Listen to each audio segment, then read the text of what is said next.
12 सूत्री मांगों को लेकर ट्रेड यूनियनों की हड़ताल आज दूसरा दिन भी जारी रहा। इससे ट्रांसपोर्ट व बैंकिंग से जुड़े काम पूरी तरह ठप रहा। इस हड़ताल का असर देश भर में दिखाई पड़ रहा है। दरअसल यूनियन बैंकों के निजीकरण, अन्य सरकारी कंपनियों को बेचने के विरोध में ये हड़ताल कर अपना विरोध जता रहे हैं। 12 सूत्री मांगों को लेकर ट्रेड यूनियनों की हड़ताल का आज दूसरा और आखिरी दिन है। पहले दिन ट्रांसपोर्ट और बैंकिंग से जुड़े काम ठप रहे। इसका असर देश भर में पड़ा। आज दूसरे दिन भी बंद का असर दिखाई दे रहा है। बता दें कि बैंकों के निजीकरण, अन्य सरकारी कंपनियों को बेचने के विरोध में ये यूनियन बंद पर पाए गए। राज्य की सभी जिलों सहित रायगढ़ जिले में भी विरोध के पहले और दूसरे दिन असर दिखाई दिया। यहाँ परिवहन और बैंकिंग सेवाएं आंशिक रूप से प्रभावित हुई। हड़ताल के पहले दिन यहां अधिकांश सरकारी ऑफिस बंद रहे। हालांकि इस दिन माता कर्मा जयंती के अवसर पर सरकारी छुट्टी की घोषणा राज्य सरकार ने पहले ही कर दी थी। दरअसल केंद्रीय ट्रेड यूनियनों के संयुक्त मंच द्वारा भविष्य निधि की ब्याज दरों में कटौती, ईंधन की बढ़ती कीमतें और केंद्रीय सार्वजनिक क्षेत्र के उपकरणों का निजीकरण जैसे मुद्दों पर इस हड़ताल का आह्वान किया गया था। इस हड़ताल में केंद्रीय ट्रेड यूनियनों के अलावा स्वतंत्र क्षेत्रीय संघ और श्रमिक संघ भी शामिल है।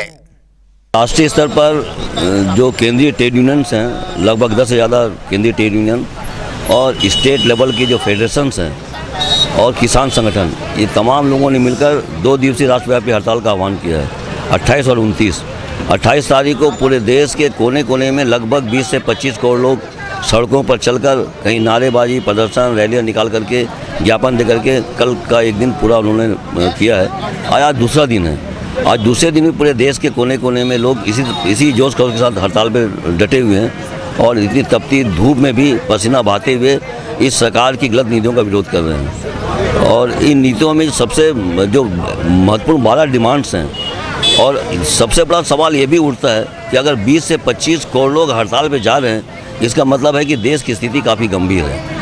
लोग इनकी नीतियों से इतना परेशान हैं कि अब उनके पास इसके अलावा कोई जरिया दिखाई नहीं पड़ रहा है। क्योंकि जो तमाम पढ़े लिखे लोग हैं वो किसी शौक या किसी मनोरंजन के लिए हड़ताल पे जाएगा नहीं, है ना। वो अपने ऑफिस के सुविधाओं को छोड़ करके सड़कों पे नहीं आएगा। तो सरकार की नीतियाँ इतनी जटिल और इतनी गंभीर होती चली जा रही हैं, इतनी विपरीत होती चली जा रही हैं कि इस देश को बचाने के लिए आवश्यक हो गया है कि लोग स्ट्राइक पर जाएँ। और अभी 2 दिन का टोकन स्ट्राइक किया गया है और सरकार से मांग की जा रही है कि जो सरकार की जो जन विरोधी नीतियाँ हैं, इन नीतियों को सरकार वापस ले। जो श्रम कानूनों में बदलाव किया गया है, 4 श्रम संहिता लागू की गई है और वो भी बिना कर्मचारियों के, बिना श्रमिक संगठनों के सुझाव के एक तरफा लागू किया गया है। इसकी वजह से होगा ये कि वो तमाम नीतियां जो हैं, जो श्रम संहिता बनाई गई है, श्रम कानून बदलाव किया गया है, वो एक तरफा कॉर्पोरेट्स और पूंजीपतियों, औद्योगिक घरानों के लाभ को पहुंचाने के लिए। इसके बाद अब श्रमिकों के पास अपनी आवाज़ को बुलंद करने के लिए अपने अधिकारों को मांगने का अधिकार भी ख़त्म हो जाएगा। इसका मतलब है कि देश के श्रमिकों को गुलाम बनाने की कोशिश की जा रही है। ये नीति वापस होनी चाहिए। देश को खुलेआम कॉर्पोरेट घरानों को बेचा जा रहा है। LIC जैसी जो नवरत्न भारत की कंपनियां हैं, उसका IPO जारी करने की कोशिश की जा रही है। इसका मतलब है कि देश की तमाम राष्ट्रीयकृत और सार्वजनिक उपक्रम हैं, उनको भी कौड़ी के दाम कॉर्पोरेट घरानों के हाथों में नीलाम करने की कोशिश की जा रही है। इससे देश की अर्थव्यवस्था भी कमज़ोर होगी और देश की जनता के सामने एक बहुत बड़ा संकट भी उत्पन्न होगा। रोजगार का जहाँ तक सवाल है कि ऑलरेडी बेरोजगारी का इंडेक्स जो हमारे पास जो है, वो देश में सबसे ज़्यादा खतरनाक स्थिति पे है।